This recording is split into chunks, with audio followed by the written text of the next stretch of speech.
আসসালামু আলাইকুম। দর্শন বিভাগের অনার্স তৃতীয় বর্ষের ছাত্রছাত্রীদের আন্তরিকভাবে অভিনন্দন। যারা ফাইনাল পরীক্ষা দিবেন তারা অবশ্যই সাজেশনটা ফলো করবেন, ইনশাল্লাহ 100% কমন পাবেন। তবে অনেকেই শর্ট সাজেশন চাচ্ছেন, শর্ট সাজেশনও দিব।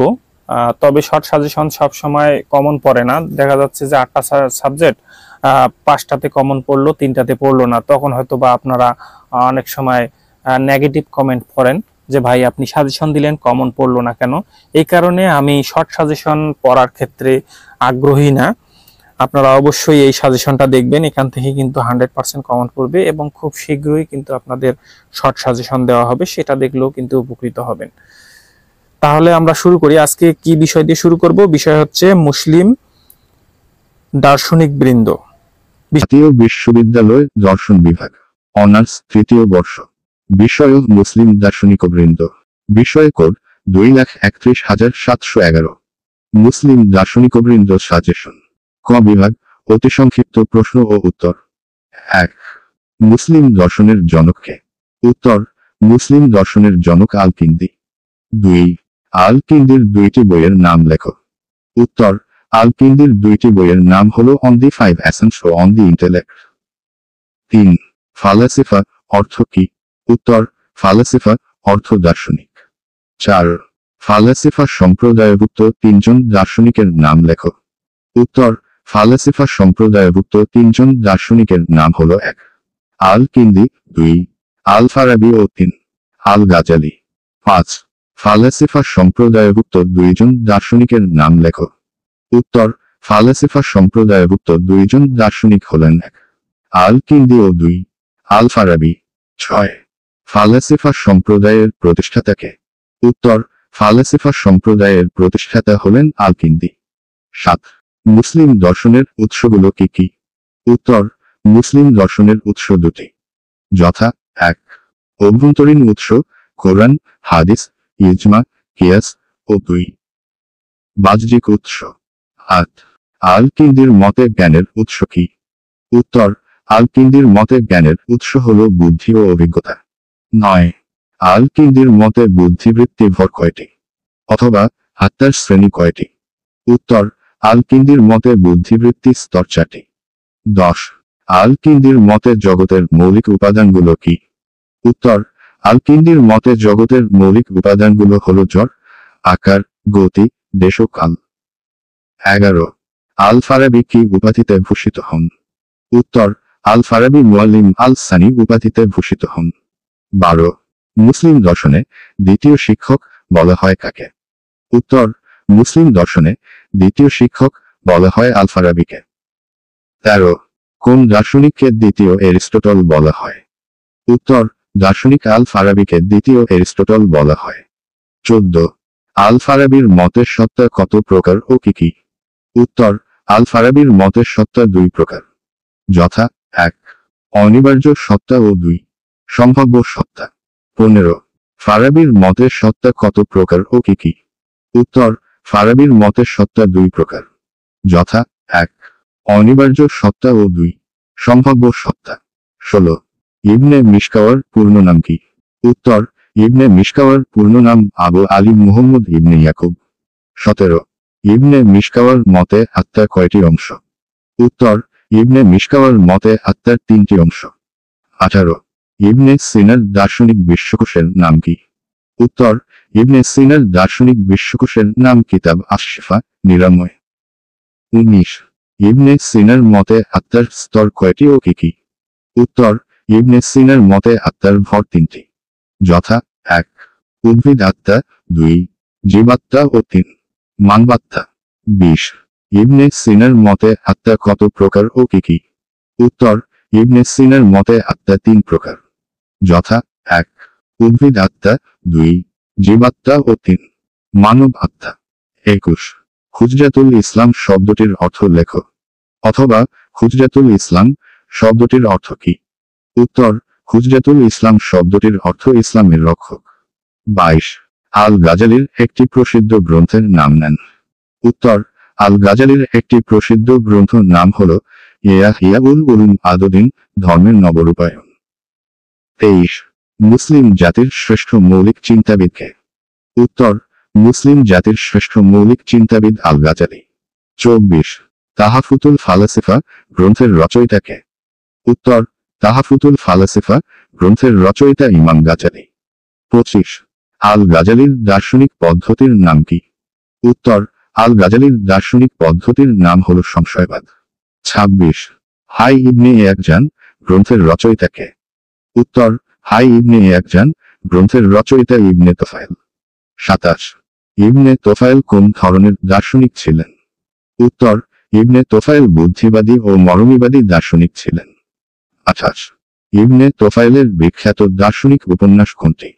উত্তর, ইবনে তোফায়েলের বিখ্যাত দার্শনিক উপন্যাস হাই ইবনে ইয়াকজান। 29 ইবনে রুশদ কোন ভাষায় পারদর্শী ছিলেন? উত্তর, ইবনে রুশদ আরবি ভাষা ছাড়াও গ্রিক এবং হিব্রু ভাষায় পারদর্শী ছিলেন। 30 ইবনে রুশদের মতে জ্ঞান কত প্রকার? উত্তর, ইবনে রুশদের মতে জ্ঞান 3 প্রকার, যথা 1 আলংকারিক, 2 যুক্তিসিদ্ধ এবং 3 প্রতিপাদক। 31 ইবনে খালদুন কে ছিলেন? উত্তর, ইবনে খালদুন ছিলেন একজন বিখ্যাত মুসলিম দার্শনিক, সমাজচিন্তাবিদ ও ইতিহাসবেত্তা। 32 ইবনে খালদুন কোন দেশের দার্শনিক ছিলেন?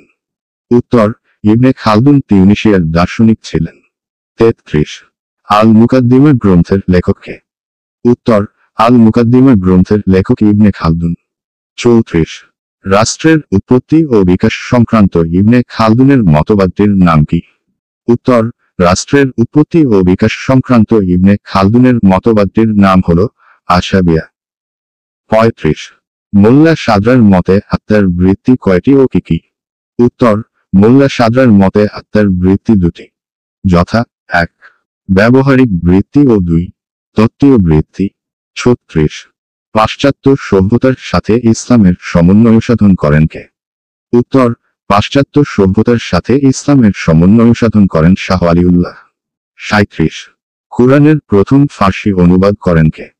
উত্তর, কুরআনের প্রথম ফার্সি অনুবাদ করেন শাহ আলিউল্লাহ। 38 ওয়ালিউল্লাহর মতে দর্শনের ভিত্তি কি? উত্তর, ওয়ালিউল্লাহর মতে দর্শনের ভিত্তি ধর্ম। 39 ওয়ালিউল্লাহর মতে ইচ্ছার স্বাধীনতা কি?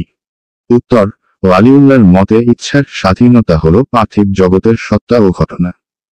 40 খুদি শব্দের অর্থ কি? উত্তর, খুদি অর্থ আত্ম বা আত্মসত্তা। 41 ইকবালের মতে আত্মা বা খুদির স্বরূপ কিভাবে জানা যায়? উত্তর, ইকবালের মতে সজ্ঞা বা অতীন্দ্রিয় অনুভূতির মাধ্যমে আত্মা বা খুদির স্বরূপ জানা যায়। 42 ইকবালের দর্শনের মৌল ধারণা কয়টি ও কি কি? উত্তর, ইকবালের দর্শনের মৌল ধারণা 4টি, যথা 1 সজ্ঞা, 2 খুদি, 3 জগৎ এবং 4 আল্লাহ। 43 ইকবালের মতে জ্ঞানের অনিবার্য উৎস কি? উত্তর, ইকবালের মতে সজ্ঞা জ্ঞানের অনিবার্য উৎস হল অভিজ্ঞতা। 44 কাকে নবজাগরণের দার্শনিক বলা হয়? উত্তর, আল্লামা ইকবালকে নবজাগরণের দার্শনিক বলা হয়। 1 মুসলিম দর্শনের জনককে? উত্তর, মুসলিম দর্শনের জনক আল কিন্দি। 2 আল কিন্দির 2টি বইয়ের নাম লেখো। উত্তর, আল কিন্দির 2টি বইয়ের নাম হল অন দি 5 এসেন্স ও অন দি ইন্টেলেক্ট। 3 ফালাসিফা সম্প্রদায়ভুক্ত 3 জন দার্শনিকের নাম লেখো। উত্তর, ফালাসিফা সম্প্রদায়ভুক্ত 3 জন দার্শনিকের নাম হল 1 আল কিন্দি, 2 আল ফারাবি ও 3 আল গাজালি। 4 ফালাসিফা সম্প্রদায়ভুক্ত 2 জন দার্শনিকের নাম লেখো। উত্তর, ফালাসিফা সম্প্রদায়ভুক্ত 2 জন দার্শনিক হলেন 1 আল কিন্দি ও 2 আল ফারাবি। 5 আল কিন্দির মতে জ্ঞানের উৎস কি? উত্তর, আল কিন্দির মতে জ্ঞানের উৎস হল বুদ্ধি ও অভিজ্ঞতা। 6 আল কিন্দির মতে জগতের মৌলিক উপাদানগুলো কি? উত্তর, আল কিন্দির মতে জগতের মৌলিক উপাদানগুলো হল জড়, আকার, গতি, দেশ ও কাল। 7 আল ফারাবিকে কি উপাধিতে ভূষিত করা হয়? অথবা আল ফারাবি কি উপাধিতে ভূষিত হন? উত্তর, আল ফারাবিকে শিক্ষক উপাধিতে ভূষিত করা হয়। 8 মুসলিম দর্শনে দ্বিতীয় শিক্ষক বলা হয় কাকে? উত্তর, মুসলিম দর্শনে দ্বিতীয় শিক্ষক বলা হয় আল ফারাবিকে। 9 আল ফারাবির মতে রাষ্ট্র কত প্রকার ও কি কি? উত্তর, আল ফারাবির মতে 4 প্রকার, যথা 1. কল্যাণ রাষ্ট্র, 2. অকল্যাণ রাষ্ট্র, 3. অনৈতিক রাষ্ট্র, 4. ভ্রান্ত রাষ্ট্র। 10. ইবনে মিশকাওয়ার মতে আত্মা কয়টি অংশ? উত্তর, ইবনে মিশকাওয়ার মতে আত্মার 3টি অংশ। 11. ইবনে সিনার মতে আত্মা কত প্রকার ও কি কি? উত্তর, ইবনে সিনার মতে আত্মা 3 প্রকার, যথা 1. উদ্ভিদ আত্মা, 2. জীবাত্মা ও 3. মানব আত্মা। 12. হুজরাতুল ইসলাম কাকে বলা হয়? উত্তর, আল গাজালিকে হুজরাতুল ইসলাম বলা হয়। 13. আল গাজালির দার্শনিক পদ্ধতির নাম কি? উত্তর, আল গাজালির দার্শনিক পদ্ধতির নাম হল সংশয়বাদ। 14. আল গাজালির মতে জ্ঞানের উৎস কি? উত্তর, আল গাজালির মতে জ্ঞানের উৎস ওহী বা প্রত্যাদেশ। 15. আল গাজালির মতে জ্ঞানের প্রকৃত উৎস কি? উত্তর, আল গাজালির মতে জ্ঞানের প্রকৃত উৎস হল সজ্ঞা। 16. ইবনে তোফায়েল কোন ধরনের দার্শনিক ছিলেন? উত্তর, ইবনে তোফায়েল বুদ্ধিবাদী ও মরমীবাদী দার্শনিক ছিলেন। 17. হাই ইবনে ইয়াকজান গ্রন্থের রচয়িতা কে? উত্তর, হাই ইবনে ইয়াকজান গ্রন্থের রচয়িতা ইবনে তোফায়েল। 18. ইবনে রুশদের মতে জ্ঞান ক প্রকার? উত্তর, ইবনে রুশদের মতে জ্ঞান 3 প্রকার, যথা 1. আলংকারিক, 2. যুক্তিসিদ্ধ এবং 3. প্রতিপাদক। 19. তাহফিউত আল তাহফিউত গ্রন্থের রচয়িতা কে? অথবা তাহফাতুল তাহফাত গ্রন্থটির রচয়িতা কে? উত্তর, তাহফিউত আল তাহফিউত বা তাহফাতুল তাহফাত গ্রন্থের রচয়িতা ইবনে রুশদ। 20. ইবনে খালদুন কে ছিলেন? উত্তর, ইবনে খালদুন ছিলেন একজন বিখ্যাত মুসলিম দার্শনিক, সমাজচিন্তাবিদ ও ইতিহাসবেত্তা। 21. ইবনে খালদুন কোন দেশের দার্শনিক ছিলেন? উত্তর, ইবনে খালদুন তিউনিসিয়ার দার্শনিক ছিলেন। 22. রাষ্ট্রের উৎপত্তি ও বিকাশ সংক্রান্ত ইবনে খালদুনের মতবাদটির নাম কি? উত্তর, রাষ্ট্রের উৎপত্তি ও বিকাশ সংক্রান্ত ইবনে খালদুনের মতবাদটির নাম হল আশাবিয়া। 23. মোল্লা সদরার পূর্ণ নাম কি? উত্তর, মোল্লা সদরার পূর্ণ নাম সদরুদ্দিন আল সিরাজি। 24. মোল্লা সাদরার মতে দর্শনের বিভাগ কয়টি ও কি কি? উত্তর, মোল্লা সাদরার মতে দর্শনের বিভাগ 2টি, যথা 1. তাত্ত্বিক ও 2. ব্যবহারিক। 25. কুরআনের প্রথম ফার্সি অনুবাদ করেন কে? উত্তর, কুরআনের প্রথম ফার্সি অনুবাদ করেন শাহ ওয়ালিউল্লাহ।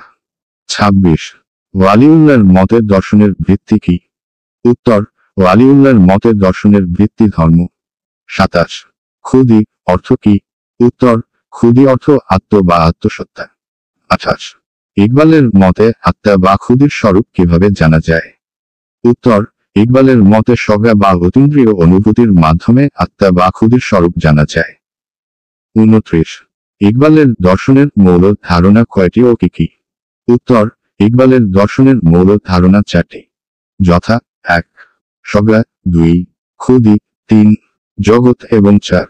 আল্লাহ। 30. ইকবালের মতে জ্ঞানের অনিবার্য উৎস কি? উত্তর, ইকবালের মতে সজ্ঞা জ্ঞানের অনিবার্য উৎস হল অভিজ্ঞতা। খ বিভাগ সংক্ষিপ্ত প্রশ্ন। 1. আল কিন্দিকে প্রথম আরবীয় দার্শনিক বলা হয় কেন? অথবা আল কিন্দিকে প্রথম আরবীয় দার্শনিক বলার কারণ কি? 2. আল কিন্দিকে মুসলিম দর্শনের জনক বলা হয় কেন? অথবা আল কিন্দিকে মুসলিম দর্শনের জনক বলার কারণ ও তার যৌক্তিকতা নিরূপণ কর। 3. আল কিন্দির মতে 5 এসেন্স কি? অথবা আল কিন্দির 5 এসেন্স সম্পর্কে ধারণা দাও। 4. আল কিন্দির জ্ঞানতত্ত্ব আলোচনা কর। অথবা আল কিন্দির জ্ঞানতত্ত্ব সংক্ষেপে লেখো। 5. বুদ্ধিবৃত্তির শ্রেণীবিন্যাস সম্পর্কে আল ফারাবির মতো আলোচনা কর। অথবা আল ফারাবির বুদ্ধিবৃত্তির শ্রেণীবিন্যাস সংক্ষেপে উল্লেখ কর। 6. আল ফারাবির নীতিবিদ্যা ব্যাখ্যা কর। অথবা আল ফারাবির নীতিবিদ্যা সম্পর্কে সংক্ষেপে আলোচনা কর। 7. ইবনে মিসকাওয়াহের মতানুসারে নৈতিকতার সাথে সমাজের সম্পর্ক আলোচনা কর। অথবা কোন যুক্তিতে ইবনে মিসকাওয়াহ সদ্গুণকে মানবীয় উৎকর্ষতা বলেছেন। 8. যুক্তিবিদ্যায় ইবনে সিনার অবদান আলোচনা কর। অথবা যুক্তিবিদ্যায় ইবনে সিনার অবদানসমূহ কি? 9. ইবনে সিনা অনুসরণে আত্মার স্তরসমূহ ব্যাখ্যা কর। অথবা ইবনে সিনার মতে আত্মার স্তর কয়টি ও কি কি? 10 সংক্ষেপে ইবনে সিনার অধিবিদ্যার ধারণা ব্যাখ্যা কর, অথবা ইবনে সিনার অধিবিদ্যা সংক্ষেপে আলোচনা কর। 11 ইবনে সিনাকে আধুনিক চিকিৎসা বিজ্ঞানের জনক বলা হয় কেন, অথবা ইবনে সিনাকে চিকিৎসা বিজ্ঞানের জনক বলা হয় কেন? 12 আল গাজালিকে হুজরাতুল ইসলাম বলা হয় কেন, অথবা আল গাজালিকে ইসলামের রক্ষক বলা হয় কেন? 13 আত্মার সম্পর্কে আল গাজালির মতবাদ ব্যাখ্যা কর, অথবা আল গাজালির আত্মার তত্ত্ব সংক্ষেপে লেখো। 14 মুসলিম দর্শনে আল গাজালির অবদান আলোচনা কর, অথবা মুসলিম দর্শনে আল গাজালির অবদান উল্লেখ কর। 15 মুসলিম দর্শনে ইবনে তোফাইলের অবদান কি, অথবা ইবনে তোফাইলের অবদান সংক্ষেপে আলোচনা কর। 16 আল্লাহর গুণাবলী সম্পর্কে ইবনে রুশদ এর অভিমত কি, অথবা আল্লাহর গুণাবলী সম্পর্কে ইবনে রুশদ কি বলেছেন? 17 ইবনে রুশদের জ্ঞানতত্ত্ব আলোচনা কর, অথবা ইবনে রুশদের জ্ঞানতত্ত্ব ব্যাখ্যা কর। 18 সংক্ষেপে ইবনে রুশদের অধিবিদ্যা আলোচনা কর, অথবা ইবনে রুশদের অধিবিদ্যা সংক্ষেপে ব্যাখ্যা কর। 19 ইবনে খালদুন কে ছিলেন, অথবা ইবনে খালদুনের পরিচয় দাও। 20 ইবনে খালদুনের আশাবিয়া তত্ত্ব ব্যাখ্যা কর, অথবা আশাবিয়া কি? 21 ইতিহাস দর্শনে ইবনে খালদুনের অবদান কি, অথবা ইবনে খালদুনের ইতিহাস দর্শন ব্যাখ্যা কর। 22 সমাজ বিবর্তনে ইবনে খালদুনের বক্তব্য কি, অথবা সমাজের বিবর্তন সম্পর্কে ইবনে খালদুনের মতামত আলোচনা কর। 23 মোল্লা সাদরার দর্শন সংক্ষেপে আলোচনা কর, অথবা মোল্লা সাদরার দর্শন সম্পর্কে লিখো। 24 ইকবালের ক্ষুদিতত্ত্ব সংক্ষেপে ব্যাখ্যা কর, অথবা ক্ষুদিতত্ত্ব কি? 25 আত্মা সম্পর্কে ইকবালের মতবাদ ব্যাখ্যা কর, অথবা আত্মা সম্পর্কে ইকবালের মত সংক্ষেপে আলোচনা কর। 26 মুহাম্মদ ইকবালকে নবজাগরণের দার্শনিক বলা হয় কেন, অথবা আল্লামা ইকবালকে নবজাগরণের দার্শনিক বলার কারণ কি? গ বিভাগ রচনামূলক প্রশ্ন। 1 আল কিন্দির অধিবিদ্যার একটি বিবরণ দাও। তাকে কেন প্রথম মুসলিম দার্শনিক বলা হয়, অথবা আল কিন্দির অধিবিদ্যা আলোচনা কর। 2 আল কিন্দির জ্ঞানতত্ত্ব আলোচনা কর, অথবা আল কিন্দির জ্ঞানতত্ত্ব আলোচনাপূর্বক 4 প্রকার বুদ্ধির ধারণা ব্যাখ্যা কর।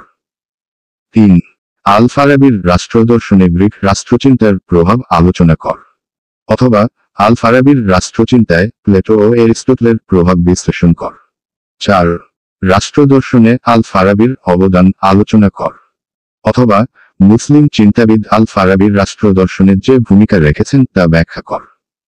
5 বিবর্তন বা সৃষ্টি প্রক্রিয়া সম্পর্কে ইবনে মিসকাওয়ার মতামত ব্যাখ্যা কর, অথবা ইবনে মিসকাওয়ার বিবর্তন তত্ত্ব সম্পর্কে আলোচনা কর। 6 যুক্তিবিদ্যায় ইবনে সিনার অবদান আলোচনা কর, অথবা সংক্ষেপে যুক্তিবিদ্যা সম্পর্কে ইবনে সিনার ধারণা আলোচনা কর। 7 ইবনে সিনার আত্মাতত্ত্ব ব্যাখ্যা ও মূল্যায়ন কর, অথবা ইবনে সিনার আত্মাতত্ত্বের বর্ণনা দাও। 8 ইবনে সিনার দর্শন আলোচনা কর, মুসলিম দর্শনে তার গুরুত্ব ব্যাখ্যা কর, অথবা ইবনে সিনার দার্শনিক চিন্তা সম্পর্কে সংক্ষেপে লেখো। মুসলিম দর্শনে তার গুরুত্ব বর্ণনা কর। 9 চিকিৎসা বিজ্ঞানে ইবনে সিনার অবদান আলোচনা কর, অথবা চিকিৎসা বিজ্ঞানে ইবনে সিনার অবদান উল্লেখ কর। 10 আল্লাহর অস্তিত্ব সম্পর্কে ইমাম আল গাজালির মতবাদ ব্যাখ্যা কর, অথবা আল্লাহর অস্তিত্ব সম্পর্কে দার্শনিকদের বিরুদ্ধে ইমাম আল গাজালির মত ব্যাখ্যা ও মূল্যায়ন কর। 11 আল গাজালির জ্ঞানতত্ত্ব আলোচনা কর, অথবা আল গাজালির জ্ঞানতত্ত্ব সম্পর্কে লেখো। 12 মুসলিম দর্শনে আল গাজালির অবদান আলোচনা কর। তাকে হুজরাতুল ইসলাম বলা হয় কেন, অথবা মুসলিম দর্শনে ইমাম আল গাজালির অবদান আলোচনা কর। 13 ইবনে তোফাইলের দর্শন সম্পর্কে বিস্তারিত আলোচনা কর, অথবা ইবনে তোফাইলের দার্শন সংক্ষেপে আলোচনা কর। 14 ইবনে রুশদ কিভাবে ধর্মের সাথে দর্শনের সমন্বয় করেন আলোচনা কর, অথবা ইবনে রুশদ কিভাবে ধর্ম ও দর্শনের মধ্যে সমন্বয় সাধন করেছেন ব্যাখ্যা কর।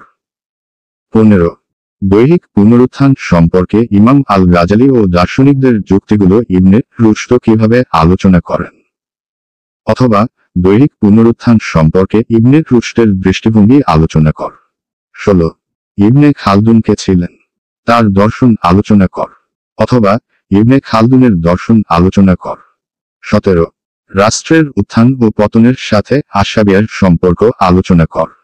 অথবা সমাজ ও সভ্যতা বা রাষ্ট্রের উত্থান পতন সম্পর্কে ইবনে খালদুনের অভিমত আলোচনা কর। 18 মোল্লা সাদরার দর্শন আলোচনা কর। অথবা মোল্লা সাদরার দর্শন ব্যাখ্যা কর।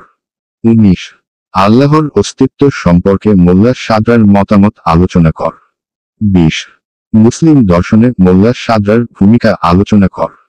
অথবা মুসলিম দর্শনে মোল্লা সাদরার অবদান আলোচনা কর। 21 শাহ আলিউল্লাহর দর্শন আলোচনা কর। অথবা শাহ আলিউল্লাহর দর্শন চিন্তা ব্যাখ্যা কর। 22 ইচ্ছার স্বাধীনতা সম্পর্কে শাহ আলিউল্লাহর ধারণা উল্লেখ কর। অথবা শাহ আলিউল্লাহর ইচ্ছা সম্পর্কিত ধারণা ব্যাখ্যা কর। 23 মুসলিম দর্শনে ইকবালের দার্শনিক মতবাদের গুরুত্ব আলোচনা কর। অথবা সমসাময়িক মুসলিম দর্শনে আল্লামা ইকবালের অবদান আলোচনা কর। 24 ইকবালের ক্ষুদিতত্ত্ব ব্যাখ্যা কর। অথবা ইকবালের ক্ষুদিদর্শন ব্যাখ্যা ও মূল্যায়ন কর।